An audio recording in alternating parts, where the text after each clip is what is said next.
Bonjour à tous. Merci à tous d'être venus aujourd'hui. Tester, c'est douter. Qui est d'accord? Parfait. Je vois qu'on est d'accord. Merci pour votre attention.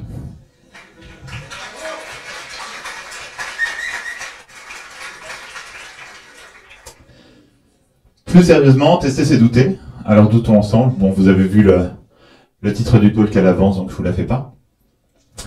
Moi, c'est Alexis Langlais, je suis alternant ici à Polytech en formation DO, et le reste du temps, je travaille pour Codéine, donc qui est une ESN sur Montpellier.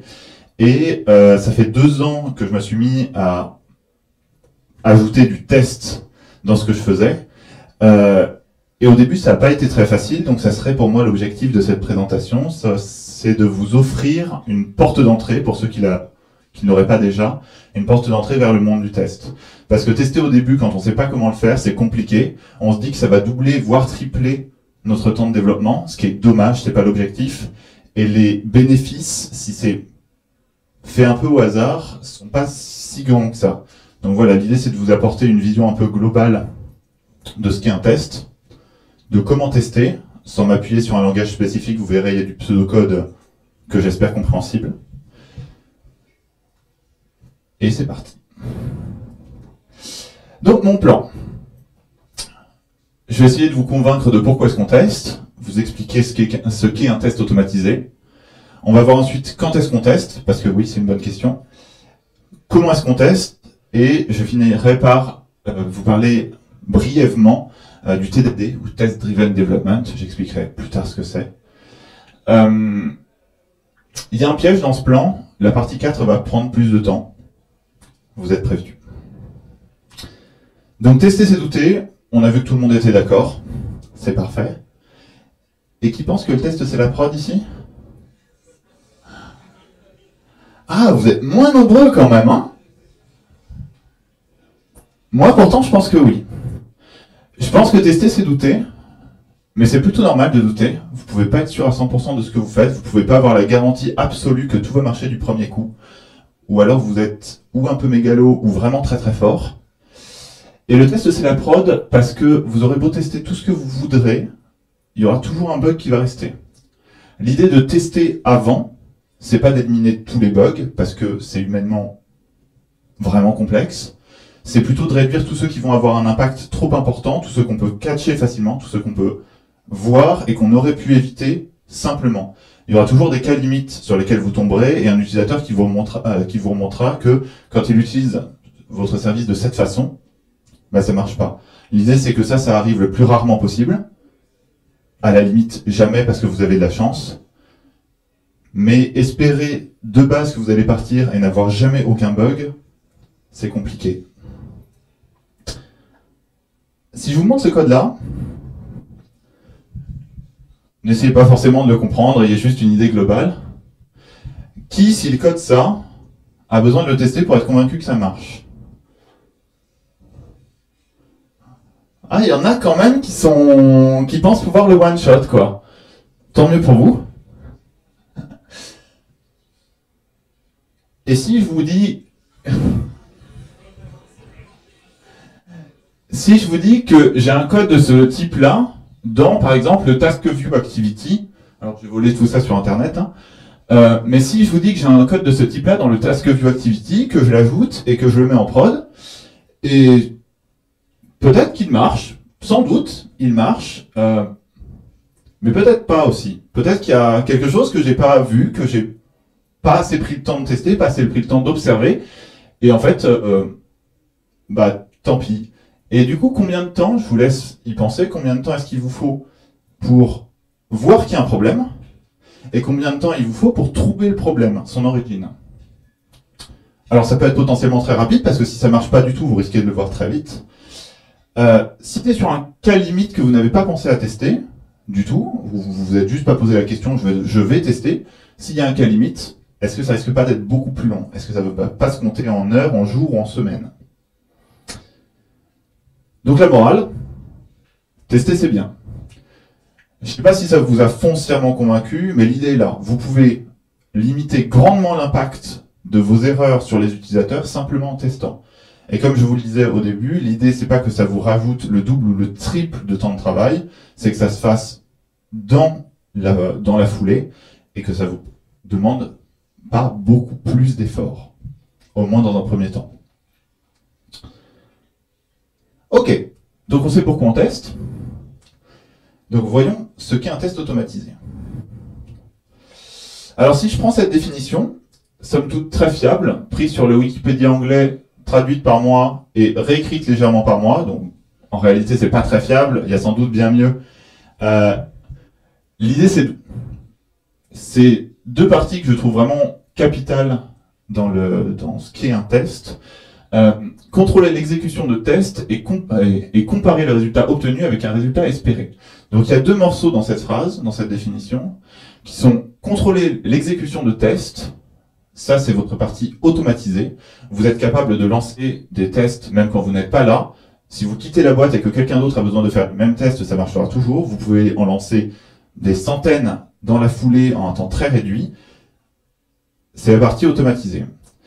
Et pour la partie comparer le résultat obtenu avec un résultat espéré, voici un exemple de fonction. Donc je lui donne un input, je le fais passer dans la fonction, et j'obtiens un output. D'après vous, est-ce que cette fonction fait ce que je veux? En vrai, c'est compliqué à dire, parce que je n'ai pas défini ce que je voulais.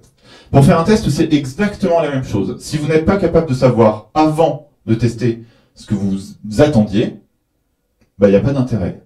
Si je vous précise maintenant que ça, c'est ce que j'espérais, du coup, je vois que ça ne marche pas du tout comme il fallait. C'est l'idée de comparer un résultat attendu avec un résultat obtenu avec un résultat espéré. C'est le cœur de la chose. J'ai vu des gens, et je l'ai fait aussi, prendre une fonction et pour la tester, la lancer, obtenir le résultat, copier le résultat dans la vérification, en fait ça sert à rien. Parce que si ça se trouve, le résultat est mauvais, donc vous vérifiez juste que votre résultat est bien mauvais en pensant qu'il est bon, moins efficace. Un autre élément important, c'est la reproductibilité. C'est vraiment clé pour tester. Si vous lancez 3 fois votre fonction et que vous obtenez 3 fois un résultat différent, en fait vous ne pouvez pas tester. Ça ne marche pas. On en reparlera plus tard, mais du coup, si vous avez des dépendances, quelque chose d'extérieur, comme une base de données, une API externe que vous allez consommer, il y a un problème. Vous n'obtiendrez pas le même résultat à chaque fois. Et donc, il y a des astuces pour ça. Je vous en reparle un peu plus tard. Mais la reproductibilité, c'est le deuxième point très très important des tests. Parfait. On sait ce qu'est un test automatisé. On sait même pourquoi on teste. Quand est-ce qu'on teste? Alors donc j'ai décomposé ça en deux morceaux, parce que quand est-ce qu'on teste, il y a quand est-ce qu'on ajoute des tests, et quand est-ce qu'on les lance. Très bien, je me répète. Vous faites déjà des tests quand vous codez. Si vous écrivez une fonction, il y a de fortes chances, et j'espère que vous faites à minima ça, que vous preniez votre fonction, que vous la lanciez quelque part, et que vous regardiez, donc que ce qui ressort a l'air d'être globalement ce que vous attendiez. Si vous êtes en train de coder une API HTTP, ça va marcher de la même façon. Vous allez écrire votre meilleur curl, ou utiliser Postman, peu importe. Vous allez lancer votre requête, pareil, vous allez vérifier que ça marche bien. Et si vous avez besoin de faire des variations pour tester des choses différentes, vous allez modifier votre requête curl. Et donc, en fait, vous perdez la requête que vous aviez juste avant. Ou pareil pour la fonction que vous testiez. Si vous écrivez directement un test, vous pourrez faire la même chose de manière aussi rapide, sauf que ça présente déjà l'avantage que ça sera réutilisable dans le temps, donc vous gardez la capacité de tester ce que vous venez d'écrire, mais 15 ans plus tard, en espérant que ça n'ait pas bougé d'ici là. Et, en fait, vous allez gagner du temps, parce que si vous devez passer du temps à vous demander comment écrire votre requête curl, à chaque fois, alors peut-être que vous êtes très bon et que vous savez à chaque fois taper votre body sans erreur en JSON, simplement, tant mieux pour vous. Mais du coup, si vous l'écrivez directement dans votre code en tant que test, c'est quand même globalement plus facile, ça ira sans doute plus vite. L'autre cas à titre personnel, ce que je considère comme les bons moments pour que ça soit facile d'ajouter un test, c'est quand vous résolvez un bug. Quelqu'un, un utilisateur vient vous voir, vous dit « Ok, j'ai un bug, ici ça pose problème ». Très bien, vous allez tenter de le résoudre. Peut-être qu'avant de tenter de le résoudre, ce que vous pourriez faire, c'est écrire un test qui montre ce que vous espérez. Et si ça montre ce que vous espérez qu'il y a un bug, bah du coup le test ne passe pas. Donc vous corrigez le bug, votre test passe, super, une fois de plus vous vous êtes évité des curls, et vous garantissez qu'il n'y a pas quelqu'un qui va revenir sur le code que vous venez de mettre en place pour fixer le problème, et qui va juste remettre le même problème au même endroit dans une semaine. Il y en a qui c'est déjà arrivé ça? Ah, pas tant que ça, hein. Moi, ça m'est arrivé 2-3 fois quand même. Vous corrigez un truc, votre code passe derrière, il n'y a plus rien. Et donc, quand est-ce qu'on lance les tests? Déjà, quand vous codez. Vous avez écrit un test, alors autant le lancer pour voir ce que ça dit. Et le deuxième cas, dans votre CI/CD. Cette partie en énorme et en vert. Pourquoi si vous vérifiez à chaque merge request que le code qu'on vous propose valide tous vos tests, vous vous garantissez, alors quand vous avez peu de tests, vous vous garantissez que ce qui est testé va a priori pas être cassé, donc la garantie n'est pas très forte. Si vous avez commencé à accumuler pas mal de tests dans votre code, vous avez une conviction assez forte que tout marche encore. Donc n'importe qui peut arriver, peut vous proposer du code, et s'il casse quelque chose, vous allez le voir tout de suite, c'est plutôt bénéfique, et s'il casse rien, c'est plutôt bon présage. Ça ne veut pas dire que tout va marcher, mais c'est plutôt bon présage, donc ça vous rassure sur ce qui va se passer.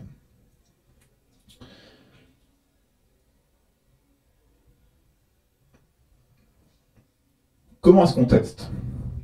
Le gros de la présentation. Pour me faire une idée, qui fait des tests ici? Ah ouais, vous êtes bon.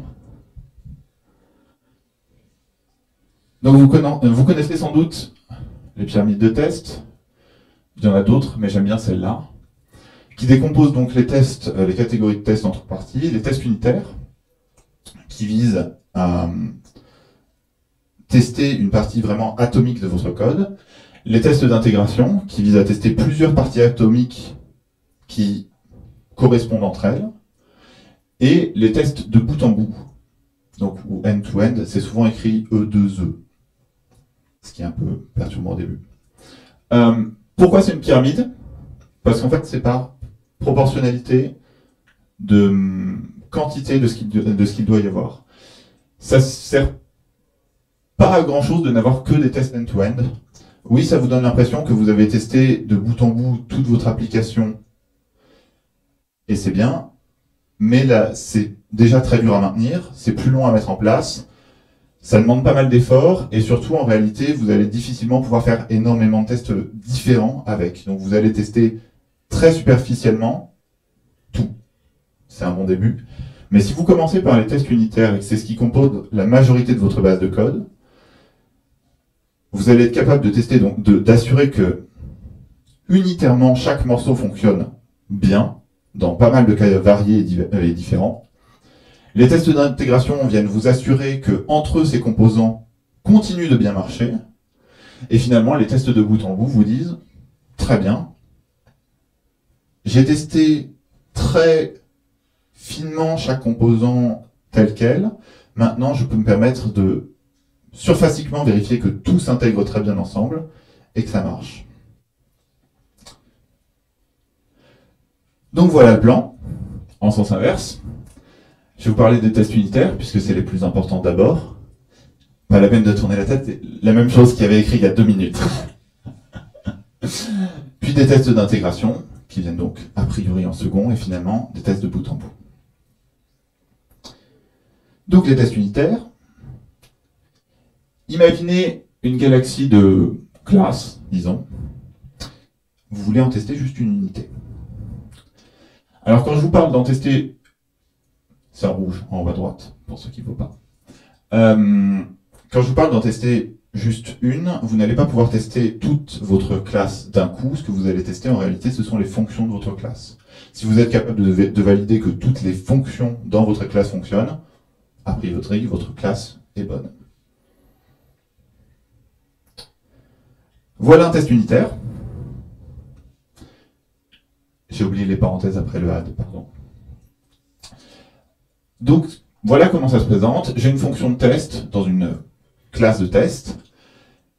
Et je vais instancier le service que je veux tester, donc qui est en l'occurrence Toto.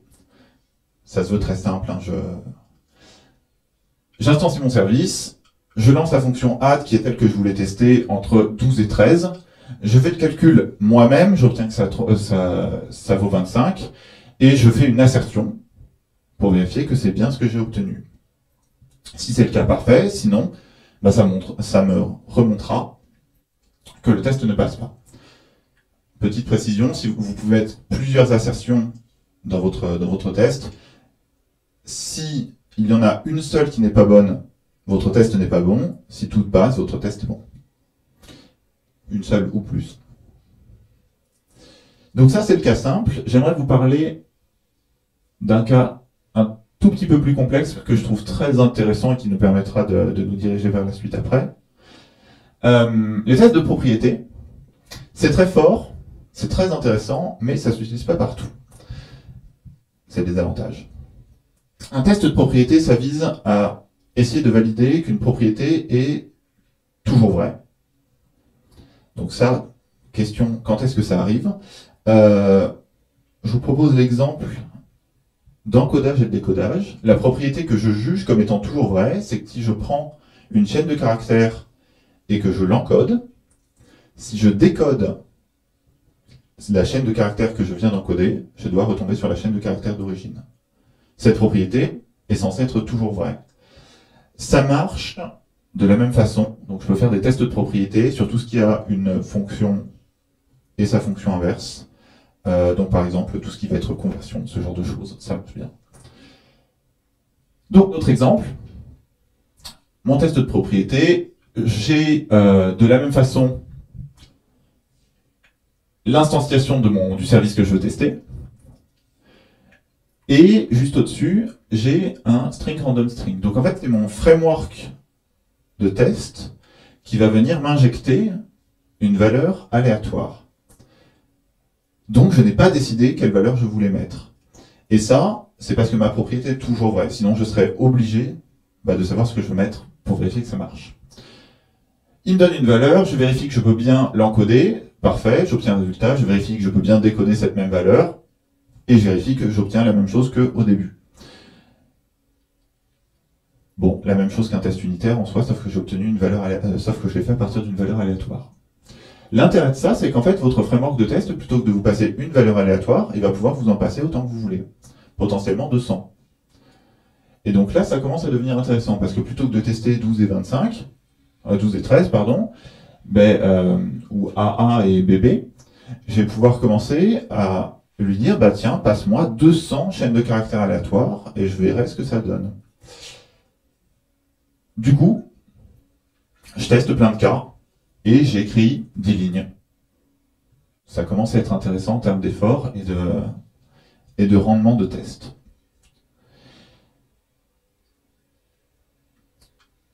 Je vous ai donné plein d'exemples où il n'y avait aucune dépendance, mais le vrai problème quand on teste, c'est quand il y a des dépendances. Donc voyons en l'occurrence l'exemple d'un service d'analyse de température et d'un service de localisation. Donc qui a besoin d'un service de localisation, et qui a besoin d'un service pour récupérer les températures dehors. Je vous ai dit qu'on avait besoin d'être reproductible. Et là, c'est pas le cas. Je pourrais pas l'être. Si je veux tester mon service d'analyse de température, le fait que je sois obligé de lui passer, par exemple, donc pour mon service de localisation, une IP, c'est des choses qui peuvent varier, qui vont m'embêter. Pareil pour la récupération de la température. Si je lui demande la température à Montpellier, par exemple, en fonction du jour, ça va changer. Je veux pas être tributaire de ça. Je veux pas pouvoir me dire que mon test va plus passer parce que demain, il va faire 14 degrés au lieu de 15. Donc pour ça, on a les mocks. Comme vous m'avez tous dit tester, vous savez tous ce qu'est un mock par lever de main? Ah. Vous n'avez rien à faire dans ce talk en fait. Bon, pardon, c'était un talk qui se voulait beginner. Et vous êtes tous trop forts. Voici un exemple de test pour mon analyse de température. Et donc vous voyez que j'ai 3 parties. Je commence par moquer. Donc un mock, qu'est-ce que c'est? C'est quelque chose qui va venir faire semblant d'être le service dont vous parlez. Donc en l'occurrence, je me dis que mon service de localisation, il va être embêtant puisque je ne sais pas ce qu'il va faire, ça m'embête, je ne veux pas être dépendant de lui. Je veux tester uniquement ce que va faire moi, mon service à moi, que je suis en train de tester. Donc c'est parti, je lui dis, bah tiens, fais semblant d'être mon service de localisation. Et si on appelle une fonction IP2City, je voudrais que tu t'attendes à recevoir un et un seul appel. Je voudrais que tu t'attendes à récupérer l'adresse IP 127.0.0.1, qui est celle que je lui passerai après. Donc je m'attends à ce qu'il récupère celle-là. Et retourne-moi à Montpellier. Les espérances que je lui ai définies, si elles ne sont pas respectées, il fera rater mon test. Ça, c'est le cas d'un mock. Il y a des variations au mock. Retenez mock, c'est plus important, je dirais, mais il y a des variations, comme notamment le stub, pour lequel je ne préciserai pas d'espérance sur ce qui va se passer. Je lui dirai juste, si on t'appelle, si on appelle cette fonction, envoie Montpellier, et on est content. Donc je fais exactement la même chose avec mon service de récupération de température. Je définis ce que j'espère avoir, sur quelle fonction, et je lui dis de me retourner 28. Après, le reste, c'est comme un test unitaire. Le test unitaire de base qu'on avait vu juste avant. À la différence que pour l'instanciation, du coup, je lui donne ses dépendances. Je lui injecte ses dépendances. Je lance ma fonction et je vérifie que j'ai bien la température que j'espérais. Ça s'arrête là. Pareil, pas beaucoup de code. Pourtant, j'ai beaucoup plus confiance en ma fonction maintenant que j'ai fait ça. Les tests d'intégration. Même chose, sauf qu'au lieu de m'attarder sur un morceau atomique de mes classes, je vais vérifier que ça marche entre eux. Donc en fait, je fais ça dans la logique des choses, après avoir vérifié que chacune, indépendamment, fonctionne bien. Je vérifie que ça marche bien.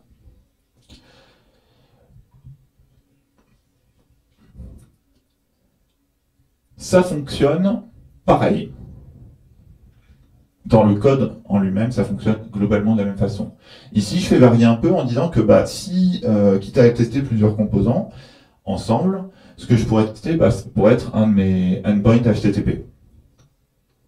C'est une bonne façon de le faire, et vous voyez que c'est quand même pas trop dur à écrire, et c'est plus facile que de regarder le résultat de son cœur, là, compter les lignes qu'on a obtenues. Donc voilà ce que je fais. Je lui dis, tiens, lance-moi une requête HTTP sur mon endpoint /cars, donc je veux des voitures. Vérifie que ça me renvoie une 200. Vérifie que j'ai bien un body. Et vérifie que j'ai bien 4 éléments dans le champ cars. Pareil, c'est simple. Ça ne demande pas énormément d'efforts. Pourtant, c'est quelque chose que vous pourrez lancer chaque fois. Si vous cassez votre endpoint, c'est plutôt intéressant de le savoir rapidement, je veux dire, pardon. Ça, c'est un problème. Parce que je lui demande de m'envoyer toutes mes voitures, sauf que si je fais appel à une base de données pour ça, il n'y aura pas toujours 4. Si quelqu'un ajoute ou supprime une voiture de la base de données, ça ne va pas marcher.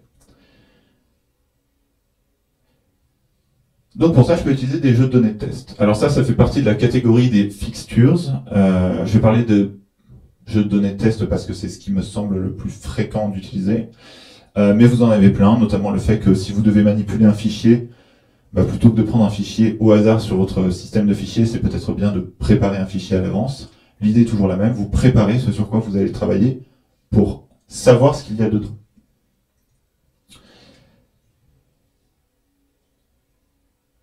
Donc en l'occurrence, ça va faire ça. Alors j'ai séparé test et application parce que je considère que c'est vraiment deux morceaux assez distincts. Mais évidemment, il n'y a pas de souci à ce que votre test et votre application soient dans la même code base. Donc votre test va préparer la base de données avec des données que vous lui avez fournies, en lui disant, bah tiens, crée-moi une base de données séparée, une base de données de test, qui n'est pas celle que vous utilisez en temps normal. C'est plus pratique, ça évite d'effacer vos données à chaque fois. Injecte-les dans ma base de données, et voilà. Ça s'arrête là.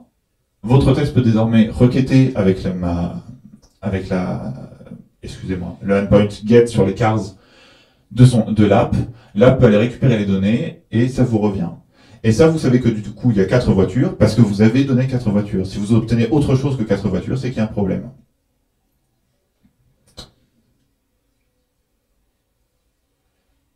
Les tests end-to-end. Donc les tests end-to-end, l'idée est souvent d'aller taper sur le front-end. Parce que si vous tapez sur le front-end et que le front-end réagit comme il doit le faire, bah, a priori, votre front-end marche, votre back-end marche, et tout ce qu'il y a derrière marche aussi. Donc pour ça, il y a pas mal de solutions, je les ai sans doute pas toutes listées. Il y a des nuances entre, notamment la spécificité de Jest par rapport à tous les autres, c'est que Jest ne simule pas un navigateur. Donc ça veut dire qu'il va analyser le DOM que vous êtes censé obtenir, mais il ne va pas lancer un Chrome ou un Firefox. Donc vous ne pouvez pas être sûr de la compatibilité avec les navigateurs, mais par contre, bah, ça vous donne un premier aperçu et c'est globalement plus rapide. Petit démo. Voilà le site des pages jaunes. J'avais pas de front-end sous la main, alors j'ai volé le leur.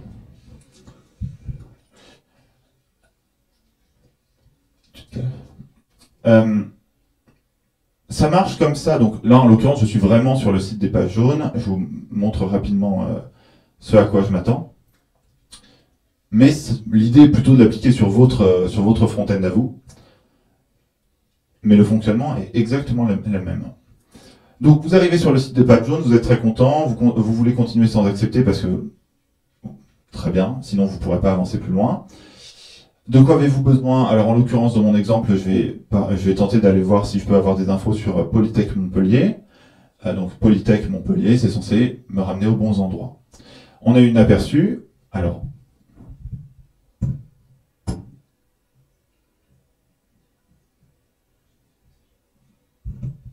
est-ce que vous voyez? Oui? Parfait.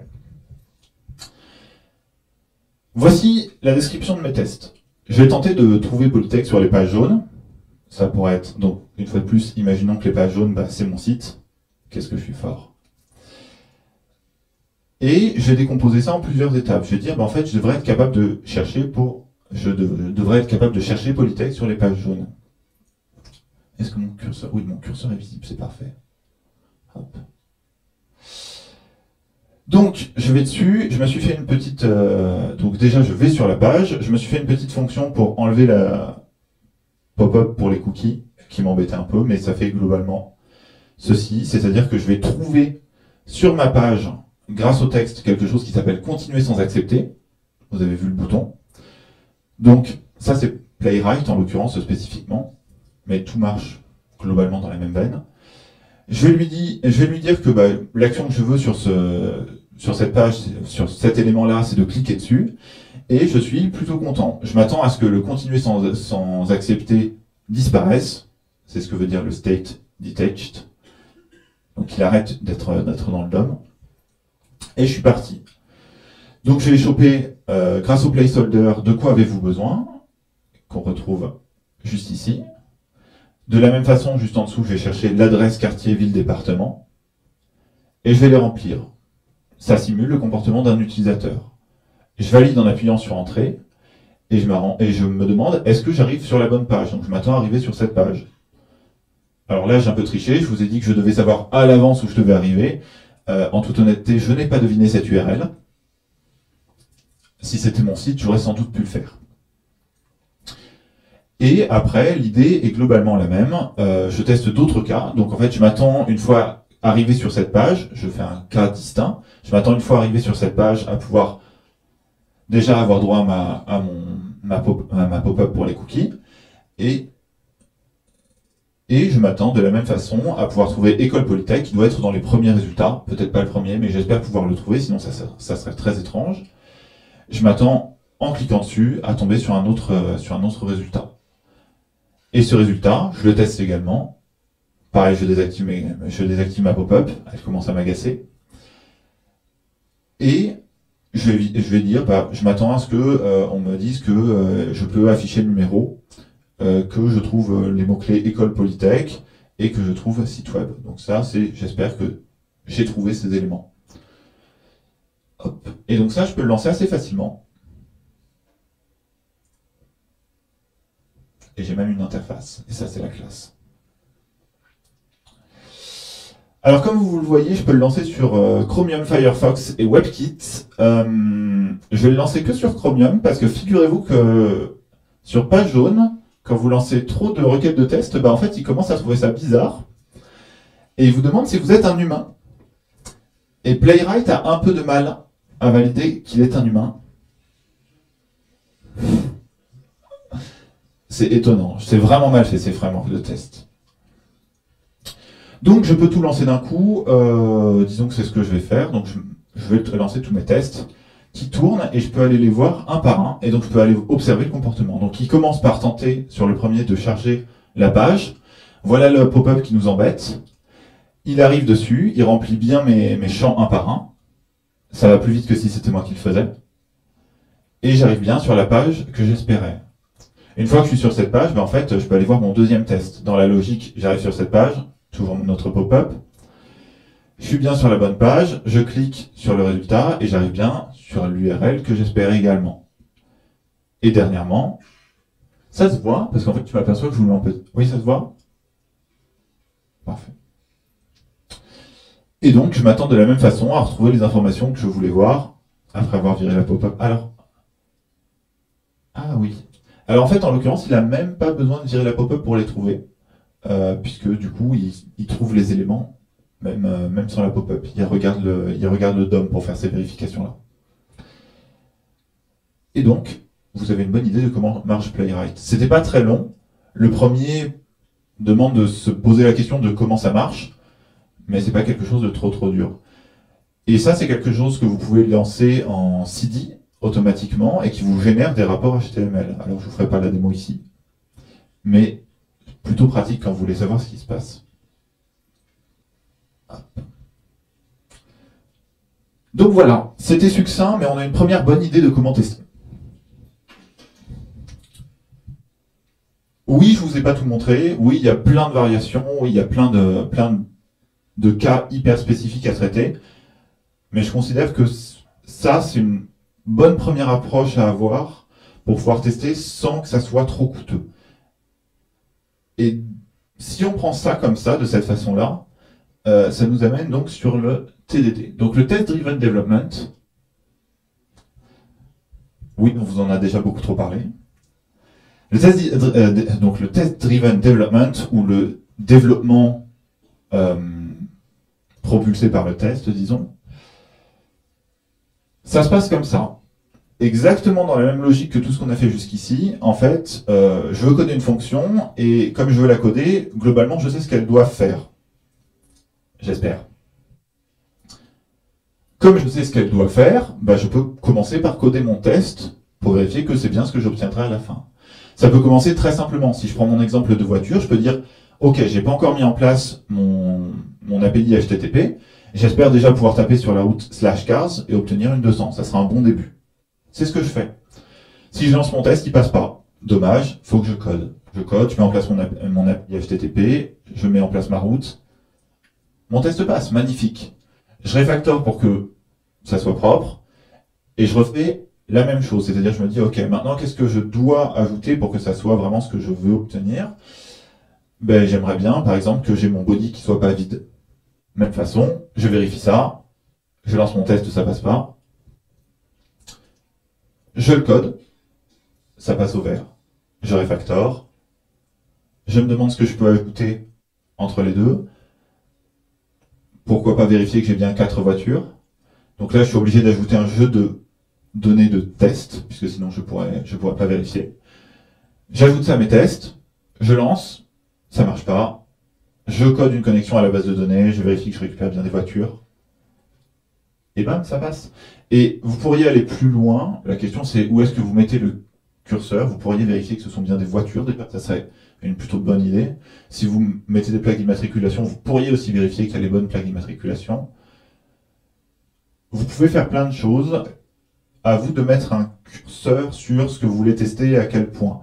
L'idée, c'est, une fois de plus, d'après moi, que vous devez tester ce qui compte vraiment, en priorité, que ça ne doit pas être trop coûteux et que ça doit rester quelque chose donc qui se fait simplement. Ça ne doit pas tripler votre temps de développement et j'espère qu'en appliquant ça, ça sera le cas.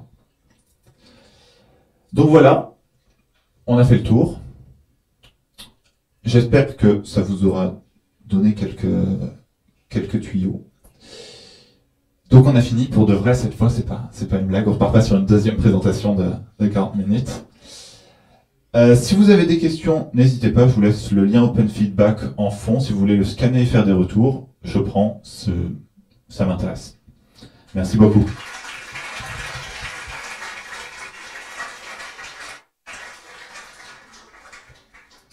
Est-ce que vous avez des questions? Ouais. 1, 2, 2. Rapidement et un peu. Il marche? Oui. Ok. Non, bon, je parle un peu plus fort et ça marche. Ah, bah c'est bon, ça marche.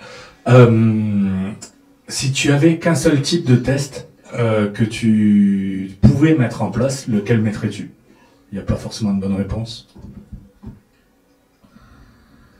Je pense que je resterai sur les tests unitaires.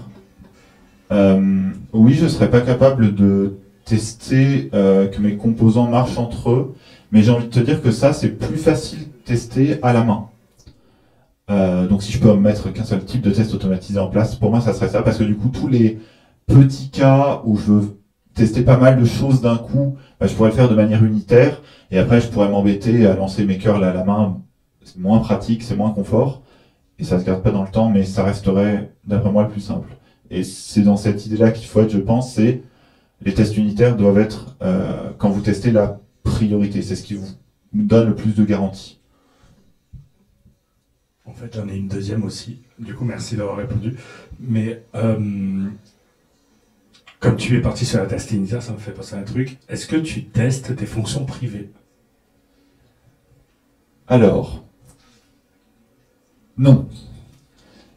C'est globalement une bonne idée, surtout quand elles sont censées avoir beaucoup de logique, mais en réalité, la question c'est est-ce que ce que tu mets à disposition de toi et des autres fonctionne?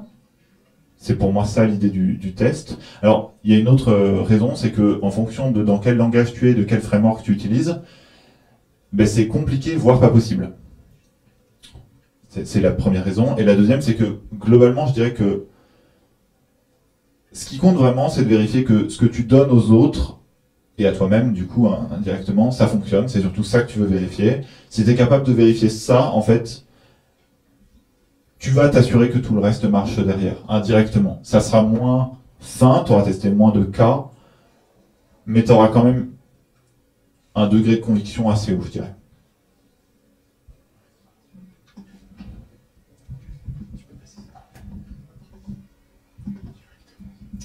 D'abord, merci pour cette présentation. J'avais une petite question par rapport à la gestion des bases de données pour les tests. Tu préconises de mettre en place une seule base de données pour tes tests ou d'en avoir, d'en popper à la demande? Dans quel cas? Du coup, dans les tests d'intégration, par exemple, quand tu vas vouloir, par exemple, tester une insertion en base de données, je m'étais dit comment tu gères, par exemple, tu veux lancer plusieurs tests en parallèle.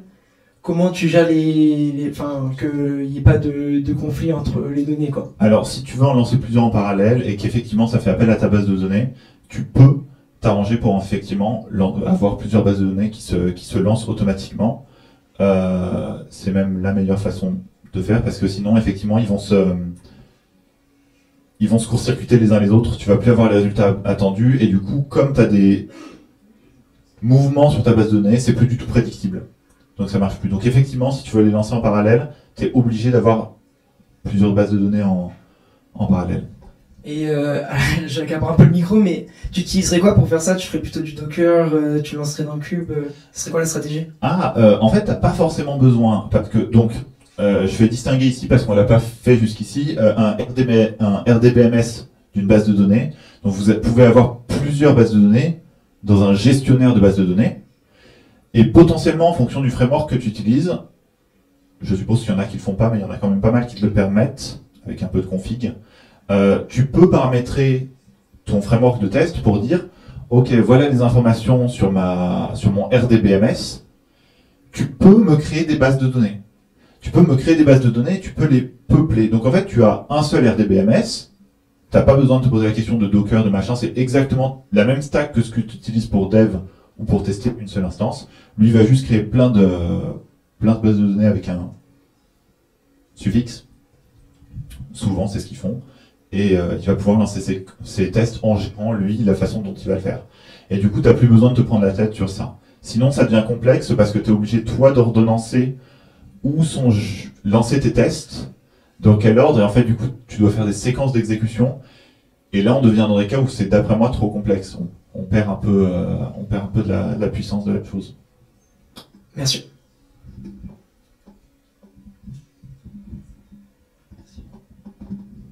Est-ce qu'il y a... Ouais, il y a une question, elle arrive.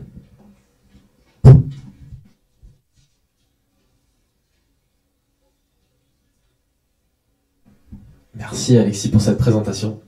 Je voulais du coup rebondir un peu sur ce qu'on a parlé côté base de données.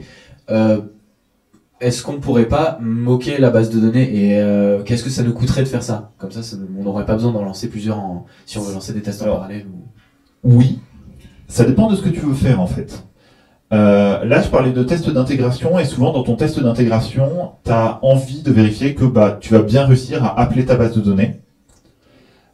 Si tu n'es pas dans le cadre d'un test d'intégration, que tu es dans le cadre d'un test unitaire, tu as souvent un service dont la seule préoccupation c'est de contacter ta base de données, d'effectuer des actions dessus. Dans ce cas-là, tu peux juste moquer ce service et te dire c'est bon, il n'y aura pas de... ce truc-là doit me renvoyer ça, et tu n'as plus de soucis. Mais du coup, là, tu ne vérifies pas que tu es bien capable de parler à ta base de données, ce qui te permet de faire les jeux de données de test. Est-ce qu'il y aura d'autres questions dans la salle? Merci pour cette présentation également. Tu as le combo depuis tout à l'heure. Alors, tu as dit un gros mot en introduction, tu as dit tester en prod. Et ça a fait rire tout le monde et on a un certain nombre à le faire. Mais blague à part, il y a deux questions en une. On parle souvent d'exigences non fonctionnelles. Et quand tu parlais du choix des tests, pour moi, il y a des tests qui sont importants, qui sont des tests obligatoires, qui sont en intégration, en test unitaire. Est-ce que la qualité de mon code est bonne? Est-ce que je respecte des règles de cyber, des règles d'éco-conception, etc. Donc ça, est-ce que tu as été confronté à ce type de tests-là, qui sont pas des tests je code pas avec les pieds, j'arrive à faire du code qui marche, hein, ça va un peu plus loin que ça. Et pour revenir sur la blague du je teste en prod, est-ce que tu as réussi à convaincre, est-ce que dans ta boîte, vous avez réussi à convaincre les développeurs de faire des tests suffisamment malins, pour le dire comme ça, pour qu'ils puissent être réutilisés dans la prod, sur du run, toutes les minutes, toutes les 10 minutes, parce que le contexte peut changer. Est-ce que, d'après toi, il y a un intérêt, pendant toute la vie du projet, à les vérifier, on appelle plutôt ça de la supervision, finalement, à les tester, continuer à tester toute la vie du projet en prod, que le code marche toujours aussi bien? Alors, je vais donner un exemple d'intérêt à ça. J'ai bossé sur un projet dans ma boîte. Alors globalement, on arrive à faire des tests, on essaye de s'adapter par rapport aux besoins. Et là, en l'occurrence, on l'a senti parce que c'est un projet sur lequel je bosse seul en traverse. Enfin, pas tout à fait seul, mais vous avez l'idée, on est peu. Et ce projet-là, il a été mis de côté pendant une semaine, pendant laquelle personne n'a touché, pardon, 2 semaines, pendant laquelle personne n'a touché au code, à la prod, ou c'est quelque chose qui n'est pas encore sorti, et donc on l'a mis de côté un moment pour se concentrer sur d'autres choses. On revient dessus après semaine, il n'y a rien qui marche. Il n'y a rien qui marche sur la prod. Il y avait une, disons, migration d'un outil tierce qu'on utilisait qui avait été faite. Ils versionnaient leur API. Ils prenaient pas en compte la version qu'on leur donnait. Ils l'ignoraient complètement. Donc, en fait, ça faisait 2 semaines que ça marchait plus du tout. Et alors, c'était pas utilisé réellement, mais on donnait quand même quelques accès à des potentiels clients pour qu'ils puissent commencer à tester et s'amuser. Donc pendant 2 semaines, il n'y avait rien qui marchait, personne s'en est rendu compte. C'est pas grave. Il suffisait, donc on commence à toucher un peu et on s'aperçoit que la meilleure façon de faire pour réparer ça, ça serait de faire un rollback de notre base de données parce qu'on a un peu joué sur la version, etc. Donc on veut faire un rollback de notre base de données. Petit problème, notre restention, elle est d'un peu moins de 2 semaines. Donc on se retrouve sans backup, sans rien. Personne s'est aperçu du problème pendant 2 semaines, ce qui en soi est gênant parce que bon voilà, il y a des clients, des potentiels clients qui pouvaient regarder ça, mais on pouvait justifier que c'était une alpha.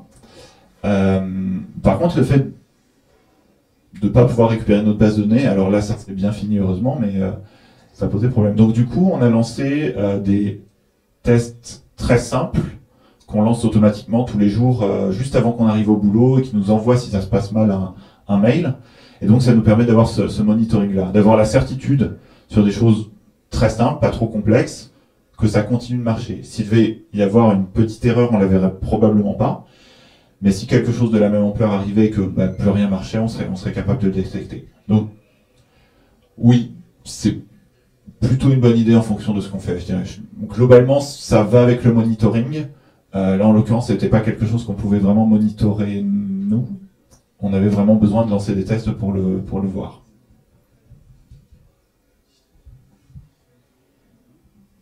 C'est vrai. Merci, c'était cool, rafraîchissant. Tu n'as pas abordé le sujet du BDD. Je sais pas si tu connais le BDD. BDD. Comme TDD, mais avec un B devant. C'est quoi? C'est Gherkin, c'est Concumber, ça te parle pas? Ça me parle. C'est pareil, c'est un autre test, entre les tests unitaires, grosso modo, d'intégration qui permet de faire des tests unitaires mais un peu plus riches en termes de règles métiers. Ça, c'est assez sympa, franchement, moi j'aime bien. Surtout dans le cycle de développement. Et après, je veux juste une petite réponse sur la personne qui demandait si on pouvait moquer une base de données. Hein. Si t'es pas en train de coder un driver, c'est pas une bonne idée. Si, pardon? Si t'es pas en train de coder un driver de base de données, moquer la base de données, c'est bizarre, c'est que t'es pas en train de faire ton boulot. Je pense que son idée était plus de moquer le service qui accède à la base de données. Ouais, mais c'est... Et là, ça marche plutôt bien. Mais effectivement, moquer une base de données entièrement, oui, c'est complexe. Faut savoir qu'on développe, on teste notre code, pas le code des autres, sinon... Est-ce qu'il vous reste des questions? Très bien. Merci à tous.